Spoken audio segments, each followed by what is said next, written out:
Rain is not a problem in NASCAR anymore. Well, mostly. On road courses and short tracks, the NASCAR Cup Series cars can fit rain tires and keep the race going. This hasn't always been the case.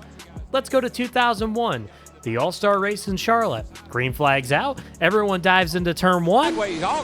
All the cars are loose down in the corner. The track is wet, it's Gordon.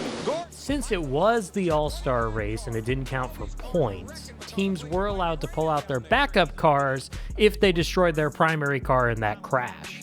Allowing teams to pull the backup car out softened the blow. At least you could keep racing.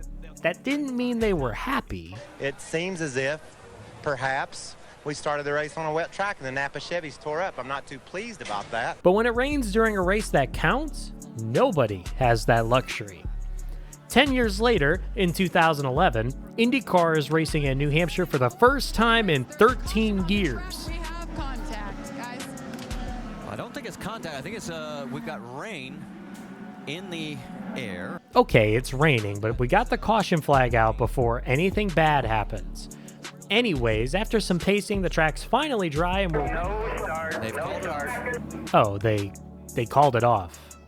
That's probably the right decision. You know, you want to be cautious when you're going back green after it's rained. Let's try it again. Oh, and a spin all the way in the start. We've got cars going everywhere. Let's see what everyone thought about that. I don't know why they did what they did. It was just disappointing. I was begging him, please do not go green. Well, that was interesting. I'm sure NASCAR's never done this.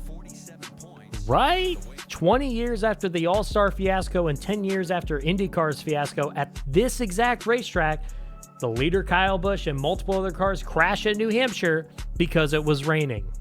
Needless to say, Kyle was unhappy and politely informed race control. You know, people make mistakes, including race control. No one obviously wanted to throw the green flag on a wet racetrack or not throw the yellow soon enough. But it's 2022.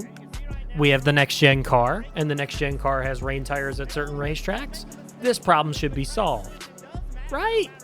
August 2022, the entire field crashes in front of Austin Dillon because it's raining in turns 1 and 2, and Austin Dillon becomes the race leader from 16th to 1st. That is insane.